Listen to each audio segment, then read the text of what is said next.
Muy bienvenidas y bienvenidos a la serie de conversatorios Nuevos modelos de conservación y herramientas para la protección de los ríos en Chile, que busca precisamente difundir las distintas acciones y estrategias para proteger los ríos y para un habitar responsable y sustentable en las cuencas donde todas y todos vivimos. Hoy nos convoca el tercer y último conversatorio de este ciclo, que se tratará sobre el derecho real de conservación para la protección de ríos y cuencas, que es presentado por Fundación Tierra Austral, Futaleufú Riverkeeper y Pew Charitable Trusts. Para que nos hagamos una idea, el derecho real de conservación es una desconocida herramienta legal que busca comprometer la conservación de tierras privadas a largo plazo o a perpetuidad. Muchos ecosistemas y especies se encuentran en territorios a manos de particulares. Por lo tanto, las áreas protegidas del Estado no son suficientes para resguardar la biodiversidad de todo el país. ¿Cómo funciona este instrumento para la conservación voluntaria en tierras privadas? ¿Cuáles son las implicancias y también las experiencias en lugares, por ejemplo, de Chile o de Estados Unidos? De eso y más vamos a hablar a continuación. Pero por supuesto, antes vamos a saludar a todos los organizadores de este ciclo. Futaleufú Riverkeeper, Fundación Ñenco, Fundación Tierra Austral, Geute Conservación Sur, Bestias del Sur Salvaje y Parques Australes. Les recordamos a todas las personas que nos están viendo que pueden hacer las preguntas a los expositores mientras transcurren las dos presentaciones, pero estas van a ser respondidas al final de ambas ponencias. También para las preguntas escritas pueden subir sus consultas en la sección Preguntas y Respuestas o Q&A acá a través de Zoom. También aprovechamos de avisar que la panelista Rocío González no podrá presentarse en esta ocasión por motivos de fuerza mayor. Entonces, dicho todo esto, vamos a partir con Victoria Alonso, quien expondrá sobre el derecho real de conservación como instrumento para la conservación de tierras privadas. Victoria es ingeniera agrónoma de la Universidad Católica de Chile, con magíster en Ciencias en Sustentabilidad Ambiental de la Universidad de Edimburgo del Reino Unido. Se ha especializado en políticas públicas y en el desarrollo de incentivos para la protección del medio ambiente, teniendo a cuestas más de 20 años de experiencia tanto en el sector público como privado. También ha trabajado en el diseño de instrumentos de gestión, en propuestas de legislación y en el desarrollo de proyectos de conservación. Actualmente es directora ejecutiva de la Fundación Tierra Austral, donde ha desarrollado acciones y mejores prácticas para el uso del derecho real de conservación en Chile. Muy bienvenida, Victoria, te escuchamos atentamente a continuación. Gracias, Paula, muchas gracias. Me dolió lo de acuestas, me sentía en la presentación. Todo lo contrario, una mujer empoderada, con una gran trayectoria. Gracias, gracias. Voy a compartir pantalla a ver si funciona. Ahí, ¿pueden ver? Perfecto. Súper. Perfecto. Bueno, muchas gracias por la presentación, muchas gracias por las personas que están aquí. Espero que esto no sea su 19ª hora de Zoom en esta realidad pandémica que tenemos ahora. Es un poco agotadora. Nada, pues les agradecemos muchísimo el estar. Son temas que a nosotros nos apasionan muchísimo, pero que además sobre todo necesitamos mucha gente que los conozca y que los comente y que nos haga preguntas, porque estamos inventando algo que es nuevo. Y entonces, como es nuevo, mientras más cabezas y más corazones estén en esto, mejor. Entonces, yo les voy a hablar del derecho real de conservación. Déjenme pasar a la siguiente. Pero primero quiero detenerme un poco en el contexto, de dónde viene el derecho real de conservación y por qué nos vimos incentivados en crear una herramienta como esta. La primera gran realidad de Chile es que para poder representar todos nuestros ecosistemas amenazados en una red de áreas protegidas, el Estado se queda corto. El Estado tiene posibilidades de trabajar en tierras fiscales, en crear áreas protegidas en tierras fiscales principalmente, pero hay muchos ecosistemas que más del 80% de la tierra está en manos privadas y por lo tanto si los privados, y cuando digo privado aquí es una palabra que le hemos dado mucha vuelta, y privado sobre todo me refiero a todos menos el Estado, entonces hablo de familias, hablo de comunidades indígenas, hablo de empresas, hablo de universidades. Si todos nosotros no nos sumamos a este esfuerzo de conservación, nunca vamos a lograr la conservación que aspiramos para nuestro país. Y el derecho real de conservación como instrumento legal, y espero que no haya muchos abogados en la presentación porque ahí siempre nos pillan, es una herramienta que no viene a resolverlo todo, pero que sí viene a resolver una primera cosa que era urgente en esta situación que les estoy contando. Es que nosotros necesitábamos que en Chile las áreas protegidas en que están en manos privadas tuviesen una certeza jurídica en su creación, que fueran legalmente constituidas. Sobre todo para ir más allá de la voluntad, y no porque la voluntad sea poca cosa, sino que la voluntad puede cambiar. En cambio, nosotros necesitábamos, para los tiempos de la naturaleza, crear algo que fuera más allá de las voluntades. Y bien interesantemente, Chile es el primer país con código civil, que son muchos países en el mundo, todos los menos los sajones, que inventó esta herramienta. Y se inventó en Chile por primera vez, y hay muchos países súper interesados. Estamos trabajando con Costa Rica, con España, para tener un instrumento similar. En este contexto también, y para darles un pincelazo de lo importante que son las iniciativas de conservación privada, que aquí se describen con las iniciales ICP, no tienen un estatus oficial de protección, excepto por aquellas que son santuarios de naturaleza, que son solo el 3% de las iniciativas que hay en Chile hoy. Estas han ido creciendo enormemente desde el año 1990. ¿Y qué refleja esto? Refleja que la vocación por la conservación en Chile es muy fuerte, a pesar de un contexto complejo, de un contexto poco favorable para que alguien pueda jugársela por la conservación. Aún así, estas iniciativas privadas van en creciente aumento de una manera muy milagrosa desde el año 90. Más del 56% de estas estarían dispuestas a recibir un reconocimiento oficial, siempre dependiendo de que hubiese algún tipo de incentivo. Las personas que hoy participan en estas iniciativas ya hacen un esfuerzo enorme, y por lo tanto un paso adicional tiene que venir con algún tipo de apoyo.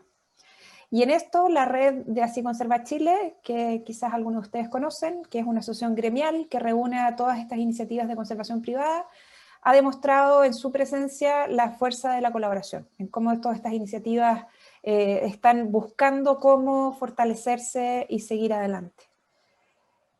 En este gráfico también, volviendo a este punto de cómo podemos colaborar, cómo podemos complementar la labor del Estado, en las barras de color que en mi pantalla son azul, son las áreas protegidas por el Estado. En las barras de color naranjo es lo que complementa en las iniciativas de conservación privada. Y fíjense cómo entre Antofagasta y Los Ríos necesitamos hacer un esfuerzo mucho más grande para realmente acercarnos a las metas de protección. Ese espacio que queda ahí es para los privados, principalmente, y es para los privados con el aporte del Estado, con el apoyo del Estado, no necesariamente con un rol protagónico del Estado. En tratar de caracterizar estas iniciativas de conservación privada, el abanico es gigante, hay de todo. Aquí hay una lista de algunas de ellas que se las puedo nombrar así rápidamente. Pumalín, antes de ser donado al Estado, era una iniciativa de conservación privada, un increíble ejemplo de cómo la filantropía puede lograr cosas maravillosas para la conservación con un manejo de excelencia. Luego Caruquinca, que en la región de Magallanes, a través de uso de recursos corporativos en su inicio, hoy es una reserva importantísima en manos privadas, la Reserva Costera Valdiviana, que el propietario es The Nature Conservancy, y que hoy es el proyecto de conservación que ha recibido la donación corporativa más grande del mundo a un solo proyecto, y está en Chile. El Parque El Boldo, en la quinta región, como dueños, propietarios decidieron comprar para conservar. Ahuenco, en Chiloé, protección comunitaria, es decir, un grupo de personas que con el fin de conservar se unen y compran una propiedad y batallan para lograr que surja. El Parque Andino Juncal, en la cordillera de la quinta región también, un esfuerzo familiar de grandes perspectivas. Pero todo esto excepcionales en el sentido de que son una excepción porque debieran haber muchos más de esto, pero también excepcionales en el esfuerzo que requieren. Y en eso los principales desafíos que hoy existen para estas iniciativas de conservación privada son número 1, número 2, número 3, número 4, financiamiento, cómo se paga por lo que significa conservar, y luego cómo hacer que esto sea en un largo plazo. Los tiempos de la naturaleza no son los tiempos de las generaciones de los seres humanos. No existe ningún elemento de naturaleza que se pueda proteger solo por 10 años o solo por 20 años. Necesitamos un largo plazo para realmente garantizar que esto sobreviva. Y ese es un segundo desafío importante. ¿Cómo mejoramos el manejo de estas áreas de conservación? ¿Cómo hacemos gestión efectiva con recursos escasos? Y luego el cuarto desafío en el que se ha avanzado muchísimo y hay muchas iniciativas muy importantes es cómo colaboramos para poder lograr esta escala de paisaje que quiere decir que tenemos que conectar estos parches para que las especies que ahí sobreviven puedan tener una perspectiva de más largo plazo. Con ese contexto que suena difícil, pero yo lo veo súper esperanzador, se creó en el año 2012 la Fundación Tierra Austral. La Fundación Tierra Austral surge de muchas personas que ya venían desde el año 2006, incluso Henry Tepper desde el año 2006, pensando en cómo hacemos para sumar a todo este espacio de propietarios privados que no aparecían en este desafío de la conservación. Y para eso la Fundación Tierra Austral hizo un primer esfuerzo que fue crear el mecanismo legal del derecho real de conservación, que es lo que le voy a dedicar un poco más de tiempo, y perdón si voy un poco rápido en esta parte del contexto. La Fundación Tierra Austral tiene su objetivo principal constituirse como un titular de un derecho real de conservación. Fuimos creados para eso. No hay tantas organizaciones en Chile que hayan sido creadas para eso. Creemos que hay un potencial enorme para que hayan cada vez más. Pero la Fundación Tierra Austral partió con este objetivo y obviamente espera poder capacitar y ayudar a muchas más. Y aquí vamos entrando al derecho real de conservación. Para que ustedes estén tranquilos, yo no sé cuántos de ustedes habrán leído, habrán estado en algún seminario anterior sobre este tema. Es completamente razonable no entender nada en un principio. Este es un mecanismo legal que, como les decía, resuelve algunas cosas, pero no todas. Se entiende perfectamente que uno tenga que digerir un poco esta información, imaginarse cómo funciona caso a caso. Así que lo primero que les quiero dejar ofrecido desde ya es que si les hizo falta más detalle, más información, por favor, no cuenten con nosotros para darles más datos. El derecho real de conservación es un acuerdo voluntario y libre. Nadie está obligado a hacerlo y se hace entre dos partes, una organización garante de conservación y un propietario de tierra. El derecho real de conservación, primero que nada, significa que el dueño sigue siendo dueño, que en muchos casos es muy importante. La propiedad de la tierra no cambia. El derecho real de conservación, si ustedes leen la ley, es una ley simple, corta, que no entrega mucho lineamiento, pero eso fue a propósito, porque creemos que tiene que ser por sobre todo flexible, porque nos damos cuenta que la conservación se puede hacer a muchas escalas distintas, en muchas geografías distintas, con muchos propietarios que tienen distintas características, y por lo tanto tiene que poder ajustarse a realidades muy diferentes. Entonces, por ejemplo, en estos dibujitos que ven ustedes ahí, un derecho real de conservación puede proteger una propiedad entera, puede proteger una parte de una propiedad, o incluso puede elegir algunos elementos dentro de una propiedad que se quieran conservar. Y aquí quiero pasar un poco al ejemplo de uno de los temas que nos convocan en este seminario, que es cómo el derecho real de conservación puede colaborar en la protección de los ríos, siendo que los ríos no son de propiedad de nadie, salvo que las aguas a lo mejor sí, pero los ríos no.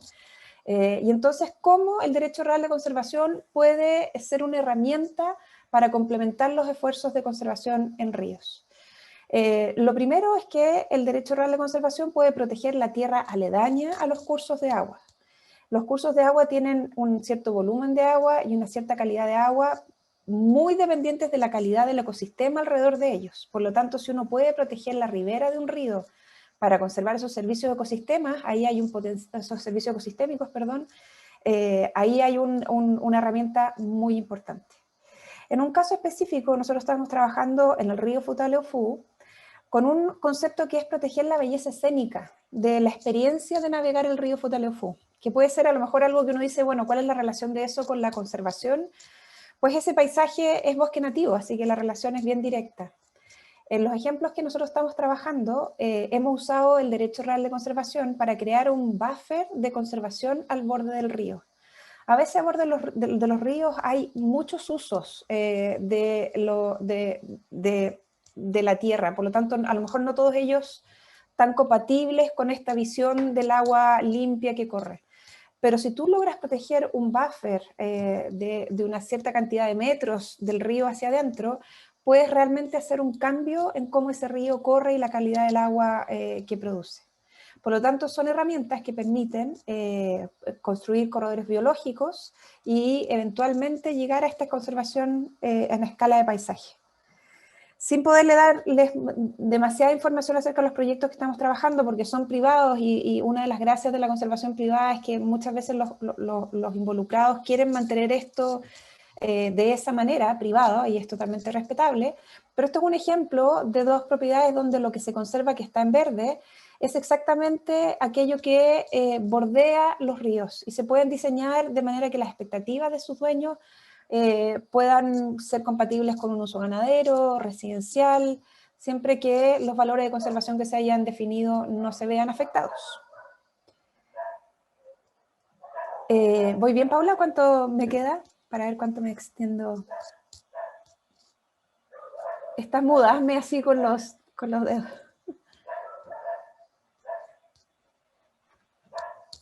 Bueno, sigo.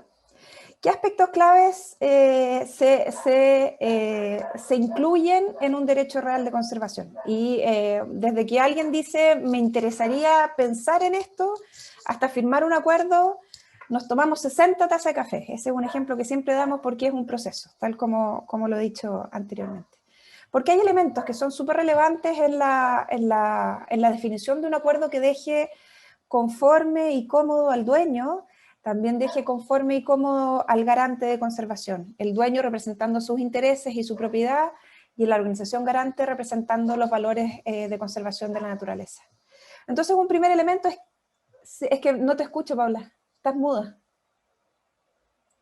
Lo siento, ahora sí. Lo que pasa es que no sé qué diapositiva tiene que ir, que al parecer se quedó pegada a la pantalla. Estoy en Nos aspectos avisa. claves de un DRC. ¿En qué están viendo No ustedes? salen las gráficas con territorios. El propietario sigue siendo dueño de la propiedad. Uf, me quedé Sí, atrás. sí. Ya, voy a dejar de compartir y compartir de nuevo. A ver Eso. si ahí se... Estos son los gajes de las transmisiones en vivo. A veces Uf, ocurren eso, sí. pero los solucionamos al instante. ¿Qué tal ahí, Paula? ¿Se ve? Todavía no se visualiza. Voy a probar una vez más. No, se salió. Sí.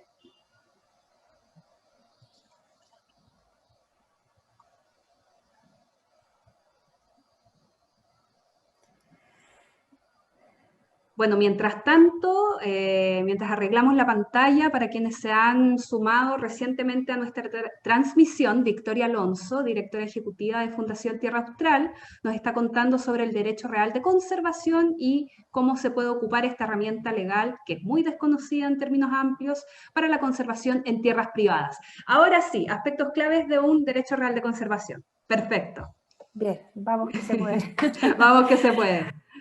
Bueno, retomando, les estaba contando de este proceso de involucrarse en crear un área protegida legal con un derecho real de conservación.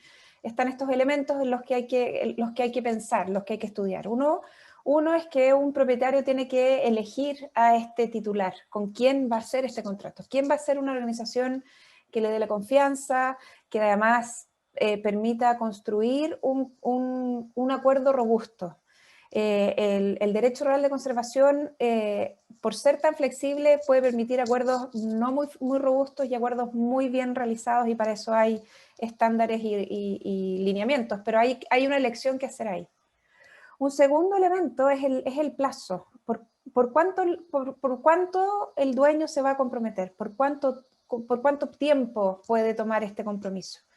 Nosotros como Organización Garante de Conservación, por ejemplo, solo tomamos derechos reales de conservación que sean a perpetuidad. Y yo me imagino que ahí a más de alguien se le pararon todos los pelos de la espalda, pero podemos conversarlo. Muchas veces el temor al largo plazo no es el largo plazo, sino que otras cosas que se pueden revisar, acordar, ser creativos. Y los efectos, que es el tercer punto ahí, es que una vez que se establezca un derecho real de conservación, se van a definir qué cosas son compatibles y cuáles no. Y aquí es donde viene aquello que en el largo plazo se puede ver afectado. Es decir, en ese ejemplo, por ejemplo, del mapa con el borde de río que les mostraba, en ese borde de río no va a poder nunca ver un hotel mirando el agua. Va a estar siempre al menos 100 metros atrás del río. Entonces ahí hay un efecto, ahí hay a lo mejor un proyecto que otra persona puede tener en un futuro en ese mismo predio que no va a poder ejecutar. Entonces eso también hay que estudiarlo con detalle. Otro aspecto clave son los valores de conservación. El acuerdo va a definir con detalle qué es lo que se está conservando y por qué. Y eso es lo que se va a monitorear año a año. Y un quinto elemento, que es donde siempre salen el 99% de las preguntas cuando presentamos el derecho real de conservación, es el financiamiento. ¿Qué se va a incluir como actividad? ¿Quién la va a financiar? ¿Por cuánto tiempo y con qué recursos? Es algo que en lo posible hay que dejar lo más cerrado posible en el acuerdo mismo. Hay ciertas cosas que a lo mejor no se van a poder resolver, pero hay que tener claridad de cuáles y por qué. Eso rápidamente, y esperaré las preguntas al final de las presentaciones. Gracias, Paula. Perfecto, muchísimas gracias, Victoria, por esta interesante presentación, y ya podemos saber un poco más sobre esta poco conocida herramienta.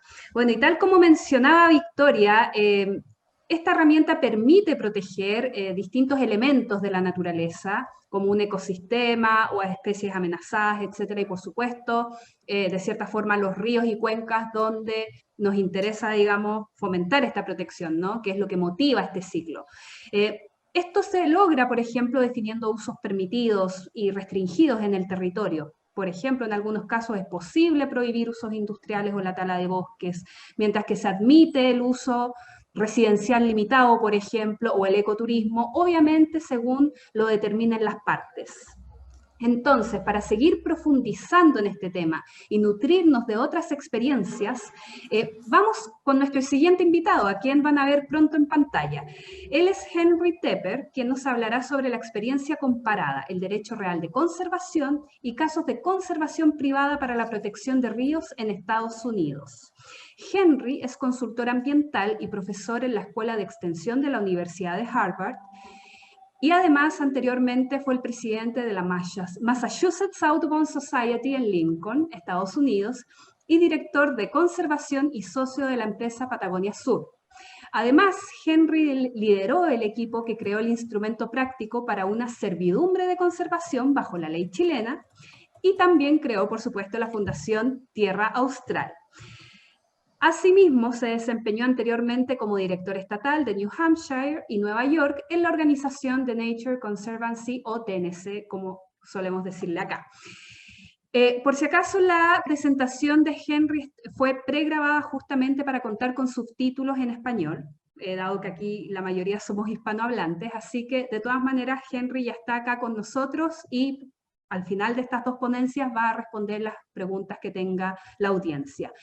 Muy bienvenido, y vemos a continuación la presentación de Henry Tepper.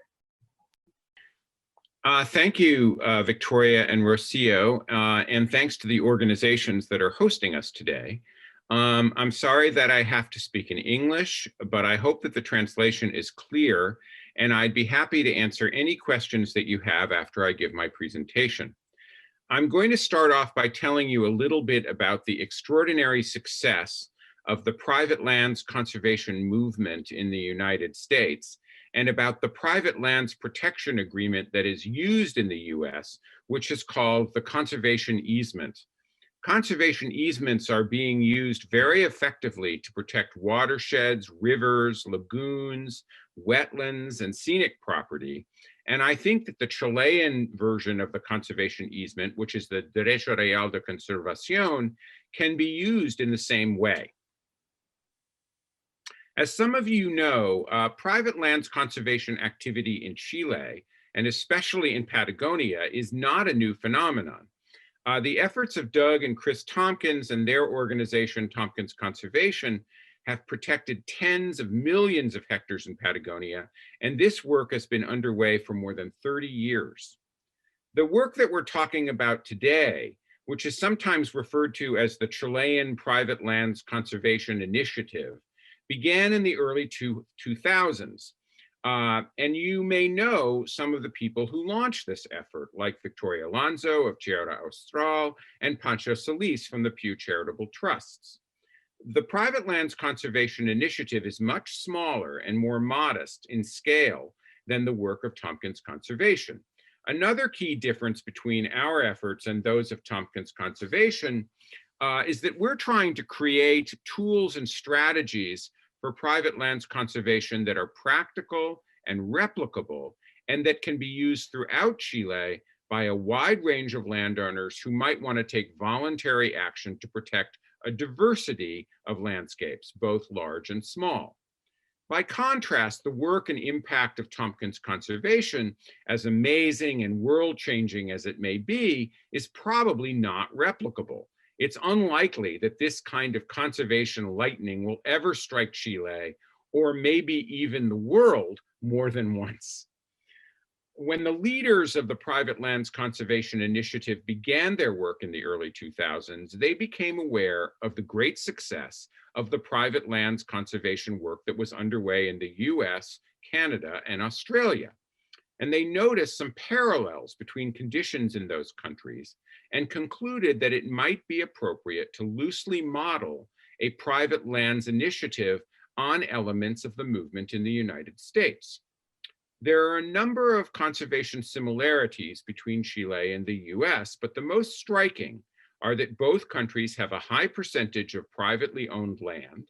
We both have magnificent landscapes to conserve. We both have landowners who are interested in taking action to protect their properties. And a lot of our most ecologically significant private land is significantly threatened by unsustainable development. Private lands conservation in the US has enjoyed continuous and exponential growth for almost 40 years. It's now the fastest growing segment of the environmental community in the country. This work is primarily being facilitated by specialized NGOs called land trusts, which are formed to help private landowners protect their properties on an entirely voluntary basis. The statistics for private lands conservation activity in the United States are very impressive. They include 22.4 million hectares protected through private agreements as of 2015, 4 million hectares protected just between 2010 and 2015, and the existence of more than 1,300 NGO land trusts in the country. An updated census of privately protected land in the United States is currently being completed, so these numbers are likely to increase substantially when the results of that census are released. These statistics have been compiled by the National Service Organization of Land Trusts in the United States, which is called the Land Trust Alliance. This is a Washington, D.C. based organization that has really had to race to keep up with the growth of land trusts. I think there are 7 factors that have allowed and continue to allow private lands conservation and the work of land trusts to be so successful in the United States. These include, first, if we set aside the United States' terrible legacy of its treatment of indigenous people, there's a strong conservation ethic in the United States that has evolved over the country's almost 250-year history. As I mentioned earlier, a large percentage of the land in the United States is privately owned, and there's a critical mass of landowners who have been and continue to be interested in protecting their property. Second, the US also has magnificent and ecologically significant landscapes that need to be protected, and these landscapes have been and continue to be threatened by unsustainable development. We should never underestimate how much the issue of threat has motivated land conservation efforts in the United States and really around the world. Third, since about the 1950s, the United States has passed a set of laws at multiple jurisdictional levels that make private lands conservation legal and secure. Fourth, these laws include the creation of financial incentives for private landowners to protect their properties. These include tax incentives, outright financial compensation, and philanthropy to support both public and private land conservation. Fifth, the United States has also developed private land conservation agreements that are both popular and successful.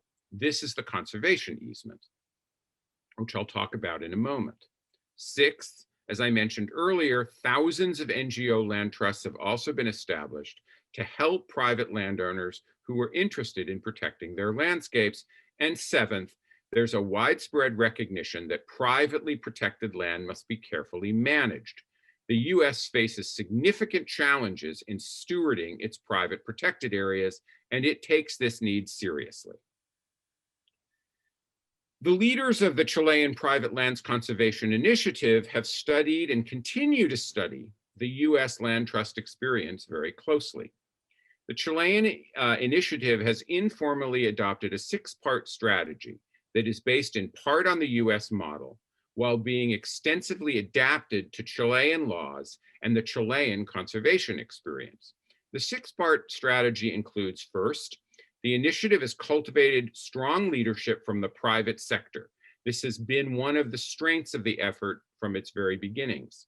Second, the initiative has recognized the importance of creating a flexible, enforceable, and practical private lands conservation agreement, which is grounded completely in Chilean law. This is the Derecho Real de Conservación, which I'll talk more about in a moment. Third, we've created NGO land trust organizations, including the Fundación Bosques de Zapallar and the Fundación Tierra Austral, and we believe strongly that additional land trusts will need to be formed to work with landowners across the country.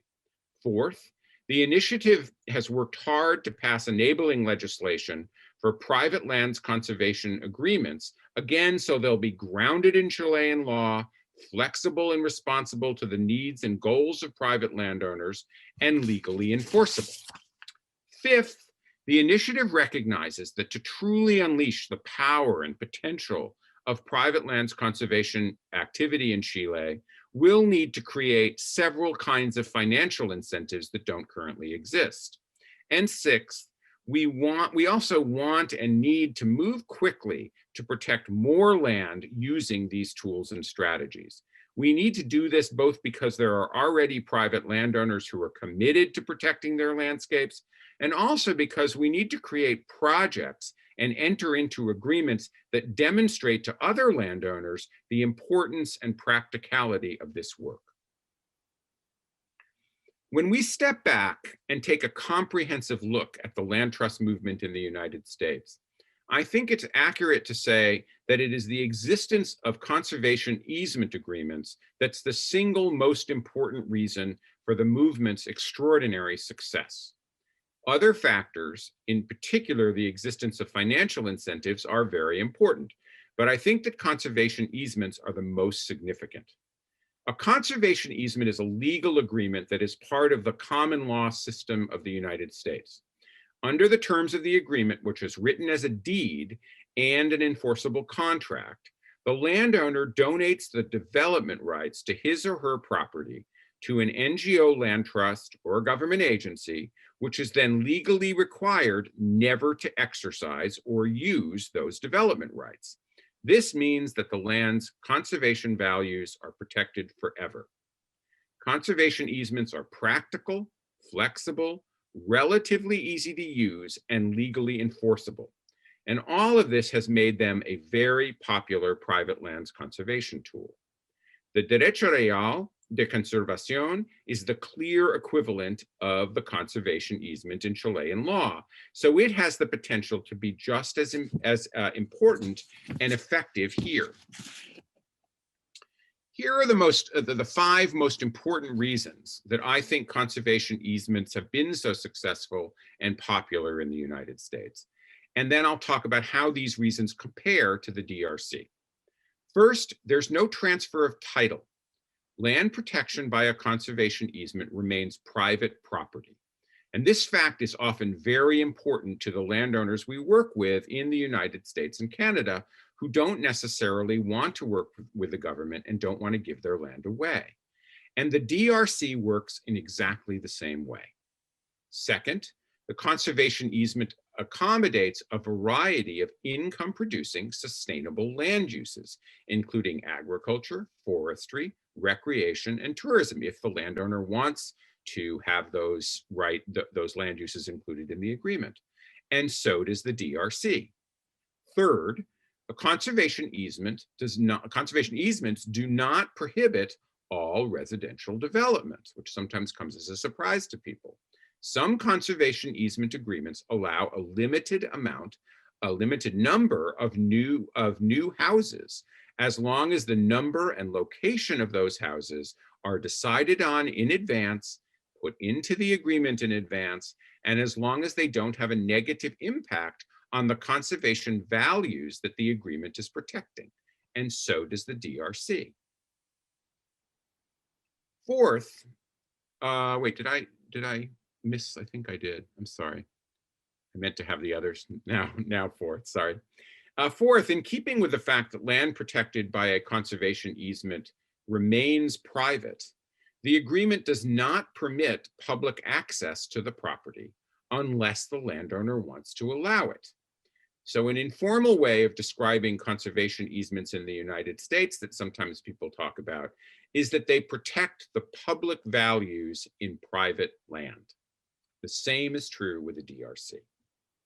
And fifth, as I mentioned earlier, there are laws in the United States at the local, state, and federal levels that entitle a landowner who donates a conservation easement to a land trust or a government agency to tax savings, including reductions in income tax deductions, estate tax reductions, and in some cases, property tax reductions. There are also public and private funds that sometimes provide outright compensation to landowners who protect their land with a conservation easement, but who might not have any use for tax savings. And again, these kinds of financial incentives do not exist yet in Chile. And in my view, they remain the last big piece in the puzzle of efforts to realize the full potential of private lands conservation and the use of the DRC here. I think that we need to work hard to create a range of financial incentives to encourage landowners to protect their properties. So let's talk about a few other next steps. I think there are at least 3 challenges or next steps that are particularly important for the successful use of the DRC in Chile as we move forward. The first is pretty obvious. We need to implement and test the DRC agreement by protecting more land. We should do this in order to save more of Chile's beautiful and irreplaceable natural heritage, and also to create demonstration and proof of concept projects that will show landowners throughout the country just how practical, flexible, and secure the DRC agreement can be. Second, we need to take decisive steps to make sure that DRC agreements are upheld after they're entered into.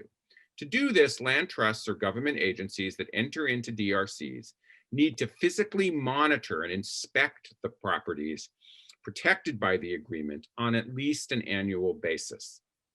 And if the agreement is violated, the land trust or government agency must take legal action to ensure that the violation is corrected. When taken together, these responsibilities are sometimes called DRC stewardship. This is exactly how land trusts and government agencies ensure that conservation easements are upheld in the United States. And in Chile, we need to establish long-term DRC stewardship funds for this purpose. Lastly, and most important, as I said before, we need to create financial incentives for private conservation landowners for all of the reasons that I've talked about. Now I want to turn our attention to showing you a few examples of how conservation easements have been used in the United States to protect aquatic resources. I think that the DRC can be used in exactly the same way in Chile, and we're already starting to do that. Conservation easements are being used to protect water at multiple scales in the US, including whole or parts of watersheds, rivers and riverfronts, tributaries and streams, lagoons, shorelines, and freshwater and tidal wetlands. Here are two, I'll show you one and then the next, two conservation easements that are being used to protect water at multiple, two projects in the United States. And my examples today are from New York State in the eastern US, along the Hudson River, which is one of the country's great rivers. The projects were completed by a prominent NGO land trust in New York State called the Scenic Hudson Land Trust. This is the Sesmis Conservation Easement. It protects 9 hectares, a 9-hectare property, which is obviously fairly small, but it is directly contiguous with another 404 hectares of privately protected land. It protects 335 meters of Hudson River shoreline, native floodplain forest and other wildlife habitat, and sustainable farmland. So it accomplishes a lot of conservation goals in one agreement. This is a conservation easement that protects a tributary stream of the Hudson River, which is called the White Clay Kill. It protects the stream and its water quality, important floodplain habitat, and aquatic plant species. Conservation easements are also being used to protect scenic and historic views, while at the same time protecting aquatic resources. The Hudson River has some of the most famous and iconic views in the United States. There were a group of very famous landscape painters in the 19th century who painted views of the Hudson River and the Catskill Mountains that really became some of the most important images that were identified with the identity, sort of created the identity of the United States. And Scenic Hudson has created conservation easements that simultaneously protect terrestrial and aquatic habitat, water quality, and scenic landscapes. Both of these conservation easements accomplish this. On the right is the Esopus Meadow Point Conservation Easement, which is contiguous with other land protected by easements. And all of these agreements restrict development that would create obstructions to the panoramic views of the Hudson River. And on the left is the Gordon Conservation Easement, which simultaneously protects Hudson River shoreline, frontage along a tributary stream of the Hudson, 2 wetlands, and historic views to and from the river. This is very influential landscape scale conservation work in the United States. I also want to highlight a very ambitious way that conservation easements are being used in the US, which is to protect land at the whole watershed scale in order to protect water quality and the drinking water supplies of big cities. This is the map of the huge Hudson River and Catskill Mountain watersheds in New York State. The labels are slightly different, but these are the Catskill Mountain watershed and the Hudson River watershed. These watersheds provide the drinking water used by the entire population of New York City, which is a city of more than 10 million people. And the watersheds are the focus of one of the largest and most successful ecosystem services protection projects in the world. For the past almost 30 years, the municipal government of New York City has been purchasing conservation easement agreements from landowners who own the properties that make up the Catskill and Hudson River watersheds. And New York City has now spent about $300 million to purchase conservation easements that protect 53,000 hectares of undeveloped land in these watersheds. And New York City is not done. They're going to spend more money and buy more conservation easements. This is obviously a lot of money, but it is much less expensive than the alternative, which would be for the city to have to build a new water filtration system, which is conservatively estimated to cost more than $10 billion.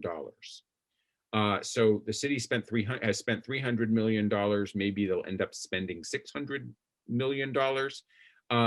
That's one choice. And the other choice would be to spend probably $10 billion to build a filtration system. And the reason for this is that New York City is under a court order by the federal agency that regulates water quality in the United States, that New York City needs to take proactive steps to protect its water quality, or the agency, the Environmental Protection Agency, will require that New York City build a new filtration system and have to spend $10 billion. And so environmental leaders came up with the idea that instead of building that filtration system, New York could take action to protect the land in its watershed that safeguards its water quality. And that's what they've done. And it's kind of an amazing project. So my comments today have focused mostly on how the Chilean Private Lands Conservation Initiative has been influenced by private lands conservation practice in the United States and Canada. But it's also important to note that the influence flows in both directions. Our work in Chile, and especially the passage of the DRC law, has received worldwide attention and praise. It's opened the eyes of our northern colleagues about the importance of private lands conservation in multiple geographies around the world. And we've played a direct role in the creation of 2 new global private lands knowledge networks. The first is the International Land Conservation Network, which more accurately should be called the International Private Lands Conservation Network. And that held its global congress in Santiago in 2018 and really took a long look at the work that we're doing in Chile. And the second is the recently formed European Land Conservation Network, which we had a role in helping create, and which was supposed to hold its first Congress in Barcelona last April. The meeting was canceled because of the COVID-19 pandemic, but that Congress will happen later this year and we will participate. So in closing, I think that the Chilean Private Lands Conservation Initiative has come a long way. It has a lot to be proud of, and that our future is very promising.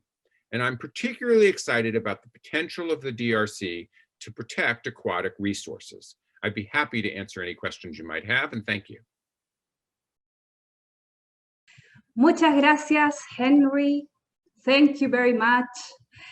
Bueno, ya sea en manos de particulares o del Estado, la naturaleza es un bien común del que dependemos todas y todos. Dado que muchos ecosistemas de gran relevancia se encuentran precisamente en manos de particulares, las áreas protegidas públicas no son suficientes para resguardar la biodiversidad y en ese sentido, el derecho real de conservación busca contribuir como herramienta, digamos, a avanzar en esta senda de la protección de la naturaleza, incluyendo, por supuesto, a ríos y cuencas. Vamos a pasar ahora a las preguntas del público, pero queremos invitarlos, si bien nos han ingresado distintas consultas por escrito, queremos invitarlos a hablar por pantalla, para que fluya un poco más la conversación, que dejen al lado la timidez y que podamos, de cierta manera, comentar las distintas exposiciones que tuvimos hoy. No sé si alguien quiere levantar la mano para hacer su pregunta en pantalla, ya sea a Victoria Alonso o a Henry Tepper. Amanda,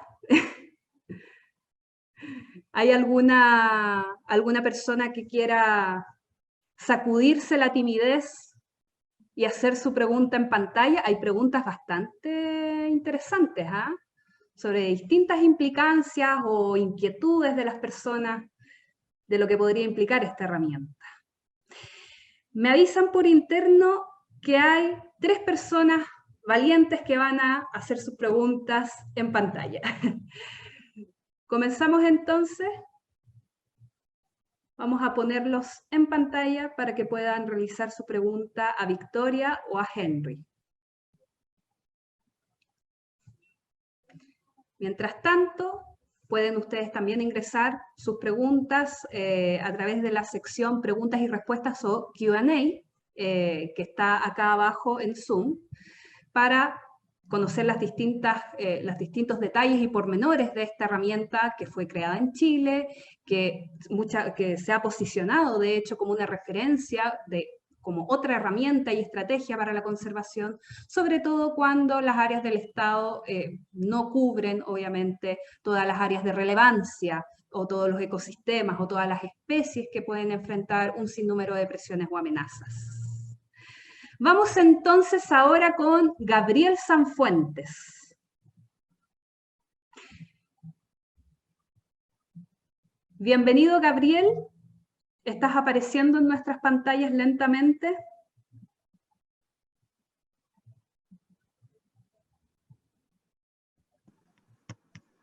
¿Ah?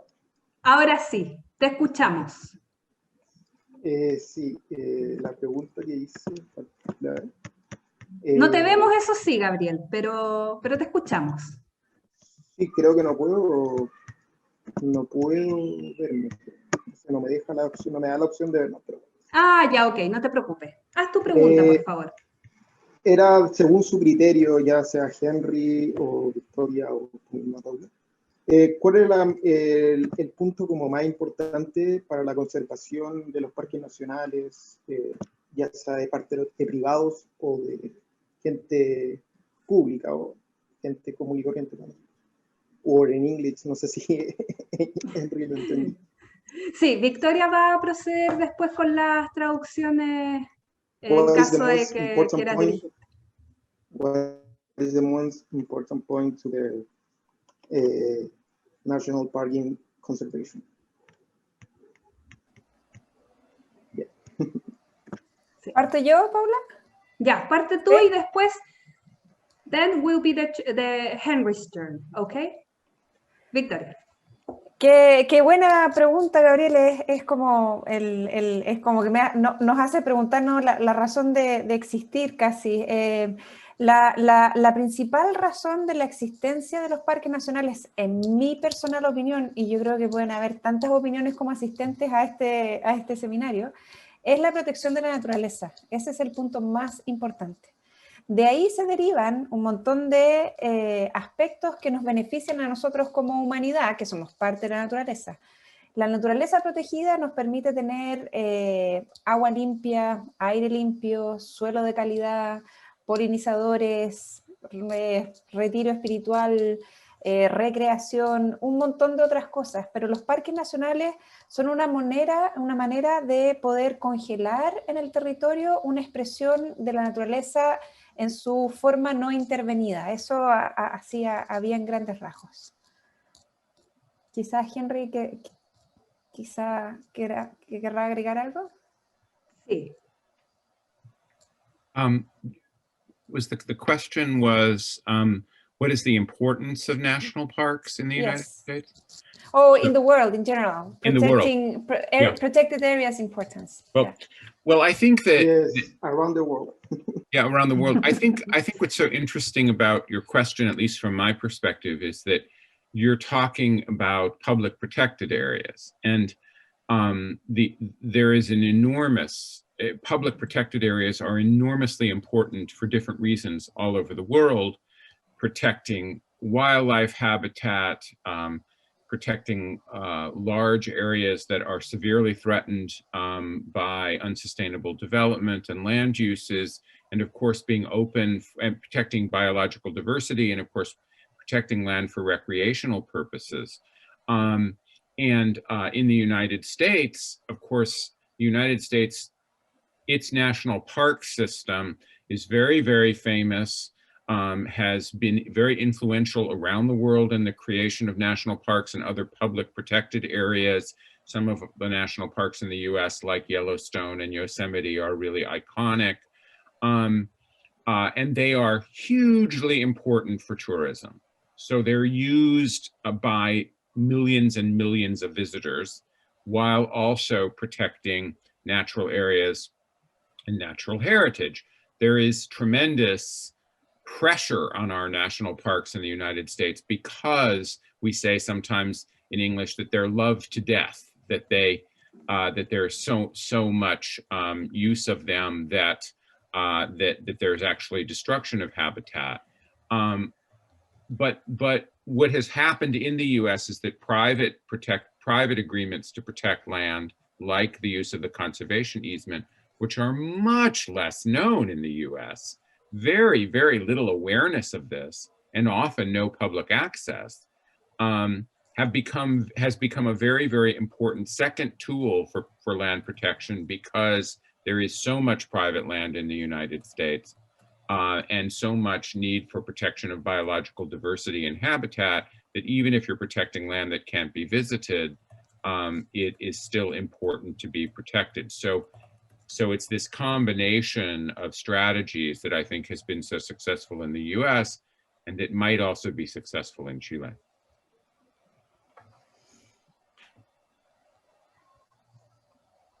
Perfecto.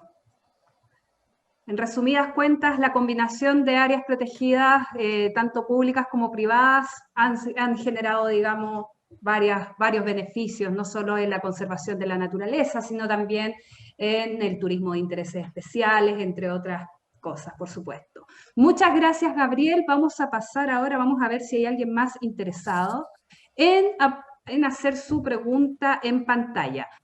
Tengo entendido que se nos une ahora Bárbara Corrales, quien va a realizar su pregunta a continuación. Vamos a esperar que aparezca en pantalla. Perfecto. Hola, Bárbara. Muchas gracias. Hola, Paula. Bueno, sí hice algunas, las escribí las preguntas. Hola, hola, Henry. Hola, Amanda. Victoria, perdón. Escribí las preguntas, me queda solamente una, porque los demás las respondió todas Victoria. Y solamente es que a la Victoria era la pregunta, ¿qué es para ella dentro de todo este diseño de derecho real y la redacción del derecho real en Chile, qué es lo más importante en el momento de redactarlo? Porque entiendo que debe haber un estudio, después tiene que haber los acuerdos, se redactan los acuerdos y después hay que ver cómo se cumplen los acuerdos. Entonces, ¿qué podría estar dentro de la redacción de un derecho real que a ella que debiéramos tener más atención? Hola, Bárbara. Gracias por la pregunta. Mira, esa fue una pregunta que nos hicimos incluso antes de que el derecho real de conservación fuese aprobado. Y como Fundación Tierra Austral empezamos a trabajar en un modelo de contrato, incluso antes de que nadie nos pidiera un modelo de contrato, precisamente porque teníamos tu pregunta, sobre todo para los que no somos abogados, decir, mira, esto va a salir como una ley amplia. ¿Cómo dirigimos el proceso y cómo le damos guía a los que quieran usarlo de manera que no se les queden cosas importantes fuera? Entonces nosotros tenemos un modelo de contrato que podemos compartir, es un modelo de contrato que contiene todo aquello que tiene que tener un acuerdo legal. Por lo tanto, aquí si hay abogados en la audiencia, cuando se enojan conmigo, se ve feo. Entonces es algo que hay que leer cuando uno esté bien sentado, porque contiene todo aquello que tiene que contener para hacerlo exigible. Y entonces tiene cláusulas para arbitrajes, tiene cláusulas para comunicación y solicitud de aprobaciones, tiene cláusulas para indemnizaciones en caso de daño ambiental. Tiene un montón de cláusulas que en nuestro ejercicio de generar este modelo, primero hicimos un barrido súper grande de experiencias en Estados Unidos, en Canadá, en Australia, donde existen estos contratos, para ir tomando aquellos elementos que nos hacían construir un modelo fuerte. Y luego lo hemos pasado, primero hicimos en un trabajo con la Fundación Pro Bono. La Fundación Pro Bono reúne a más de 50 estudios de abogados en Chile. Hicimos talleres en la Fundación Pro Bono con muchos abogados para ir testeando. ¿Qué pasa si pasa con esto? Además los abogados son excelentes buscadores del peor de los casos. ¿Qué pasa en este peor caso? ¿Qué pasa en este otro? Y está prácticamente todo abordado en este modelo de contrato. Entonces, no sé si hay una sola cosa importante en el contrato mismo, Yo creo que lo que se vuelve muy importante es el proceso para llegar a discutir ese contrato, y ese contrato debiera reflejar ese proceso más que al revés. Nosotros hemos aprendido que no es tan conveniente partir por el contrato, más vale partir por la conservación, o sea, por la conversación de la conservación, para ver qué se quiere proteger y por qué, y luego eso traducirlo a este formato contrato. Porque en ese proceso, ahí sí que hay preguntas súper importantes. ¿Qué significa para mí como dueño? ¿Qué es para mí valioso? ¿Con quién lo voy a hacer? ¿Por cuánto tiempo? Todas esas cosas que yo mencionaba en mi presentación. Muchas gracias. Gracias. Perfecto, muchas gracias a ambas por la pregunta y la respuesta. Vamos a seguir ahora con Enrique Cruz. Qué bueno que la audiencia se motivó a aparecer o a hablar en pantalla en vivo, así nos gusta, queremos mucha participación. Comenzará a aparecer pronto Enrique Cruz, quien desea hacer alguna pregunta a raíz de las dos ponencias sobre el derecho real de conservación. Enrique, ¿nos escuchas?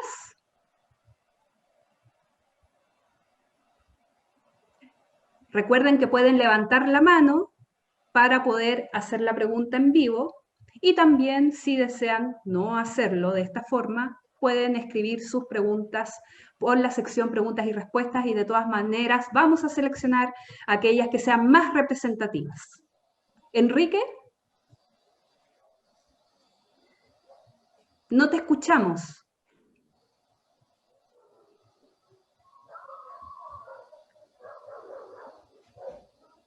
No sé si hay algún problema técnico por ahí.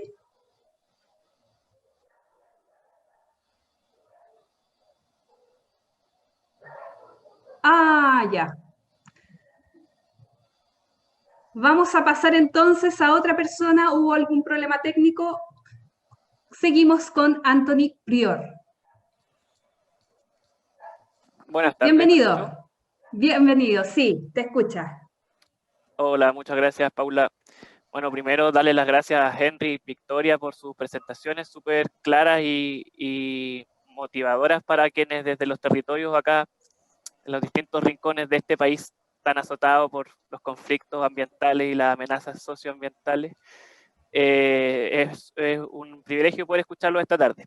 Bueno, tengo algunas consultas en específico que yo siento que ambos van a poder responder, o me interesa que ambos pudiesen comentar. Lo primero, y va entrelazado, tiene que ver con, dirigiéndose a aquellas organizaciones que somos más embrionarias, más recién nacidas y que queremos apuntar a transformarnos en organizaciones garantes.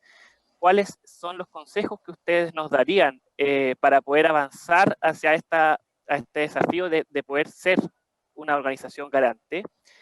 Y en cuanto a eso, y específicamente en la experiencia en Chile, ¿qué tipo de experiencias podrían comentarnos en cuanto a la obtención de financiamientos? ¿Cómo se ha resuelto este importante desafío en el actual marco en el que justamente en Chile existen brechas enormes con los incentivos, como mencionaban ustedes?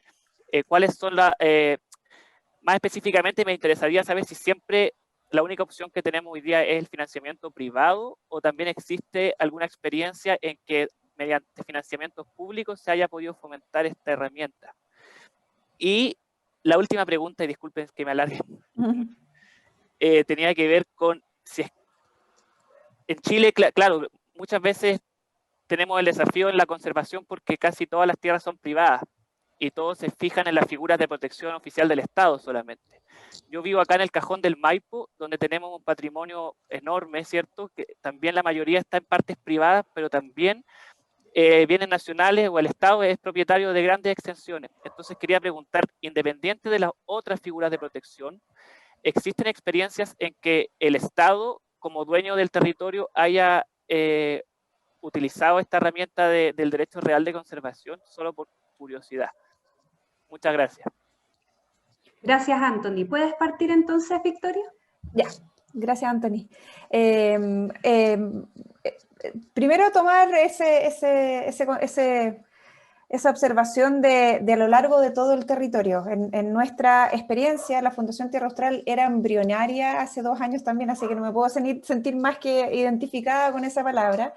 Pero ahora que conseguimos financiamiento y que estamos pudiendo difundir esta herramienta, hemos conversado desde Arica a Magallanes. Es impresionante cómo el desafío de la conservación se expresa realmente en todo el territorio nacional, en distintas situaciones, en propiedades grandes, pequeñas, con usos, sin usos.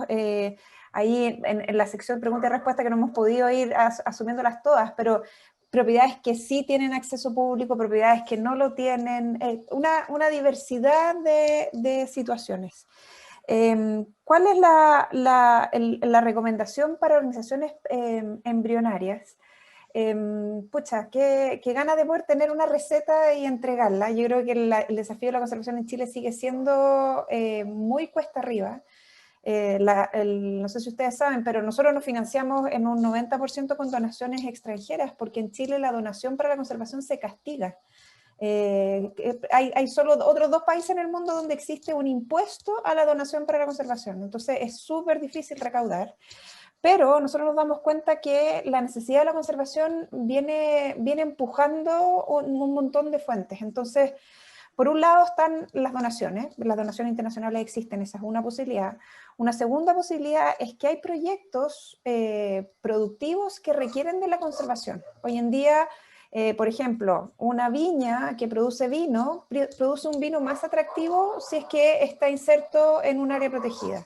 Un desarrollo inmobiliario a una escala obviamente compatible con la conservación. Es un desarrollo inmobiliario que vende más caro si tiene un área protegida. Las compensaciones del sistema de evaluación de impacto ambiental muchas veces requieren de la creación de áreas protegidas. También ahí hay una potencial fuente. El Estado mismo se debate un poco. El Estado tiene pocas fuentes de financiamiento para el medio ambiente, reconocen eso. Nosotros estamos trabajando en 2 mesas de trabajo, una se llama la Red de Filantropía Ambiental y otra se llama la Mesa Circular, y ambas estamos empujando al Estado para que cree incentivos económicos para la conservación, y hay una semana nos va bien, la otra no tan bien, y ahí estamos, pero estamos empujando para eso. Mientras más seamos, más fuerza le vamos a poner a esa idea. Y en tu pregunta de un ejemplo de si el Estado ha usado el derecho real de conservación, la herramienta no fue creada para bienes fiscales, pero podría ser eventualmente creada, y aunque suene irónico, nos han preguntado muchas veces, incluso desde el Estado, si pudieran usar el derecho real de conservación porque les atrae la flexibilidad y la facilidad del uso. Eso es atractivo para todos. La respuesta que nosotros le damos al Estado generalmente es: mire señor, si a usted no le es suficiente con las 18 herramientas que tiene para crear áreas protegidas, no venga a buscar la número 19, si usted tiene cómo crear parques nacionales, reservas, monumentos. Entonces, es un poco caso a caso, donde es súper interesante con los municipios, porque ellos tienen una participación en el territorio que puede ser que dé ahí una oportunidad.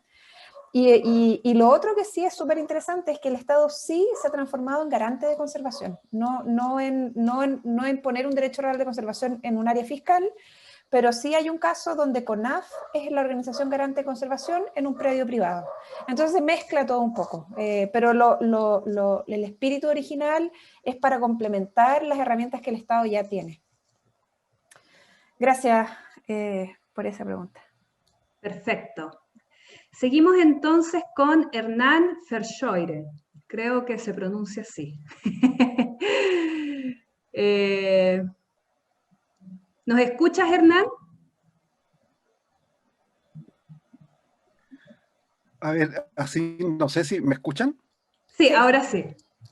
Ya, muchas gracias. Sí, bueno, yo planteé la pregunta por escrito. Primero que todo, también agradezco las 2 presentaciones. Bueno, la verdad que desgraciadamente llegué a la presentación solamente de Henry, no tuve tiempo de llegar antes, pero igual agradezco la participación de Victoria. Y bueno, mi pregunta está basada en lo difícil que es, o más bien dicho, lo importante que es contar con los incentivos para promover la conservación privada. O sea, eso es un vacío que tenemos en nuestra lista, como decía Victoria recién, que justamente ha penado contra todas iniciativas de conservación de personas que perfectamente podrían mejorar su trabajo si contaran con apoyo del Estado.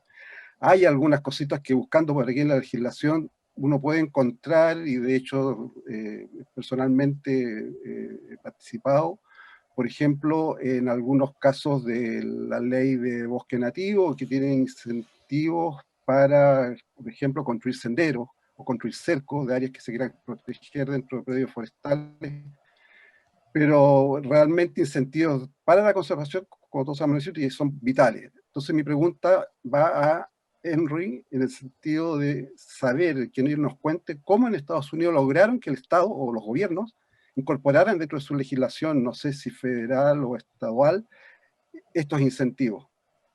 ¿Cómo fue esa lucha que tuvieron? Si es que fue una lucha, a lo mejor no costó tanto, pero es interesante saber cómo fue eso. Si quieres, Victoria, ¿puedes traducir? ¿Sí? Perfecto. Oh, bueno. ¿Y Hernán te puede contestar él en inglés o preferirías que te traduzca la respuesta? En inglés, no, en inglés. Ah, yeah, perfecto. So Henry, this is a question for you. Hernán questions is, given that economic incentives are so critical for private protected areas for its creation, and Hernán wants to understand how come that the US has such incentives and what happened for them to create them. Oops. We can't hear you, Henry. You are mute. Yeah. I'm sorry. Now, It's a very good question. There's no simple answer. The creation of incentives in the US happened over a relatively long period of time. So we had laws in the US that allowed the use of conservation easements of private land protection agreements, but we didn't have NGOs that really knew how to use them. The government didn't really ever talk about using them. And the history in the US is slightly different in that some very powerful and fairly wealthy people in the US who owned very, very large pieces of land and who were very interested in conservation and committed to conservation, and who actually donated land that became public protected areas, they were interested in voluntarily protecting their land. Even though it was private land, they weren't going to give it away, but they wanted to protect it. They wanted to have a legal agreement that enabled them to do this. And they were wealthy people, and wealthy people stay wealthy. So they wanted to know that at least they would be given some kind of savings on their taxes in exchange for voluntarily protecting their land.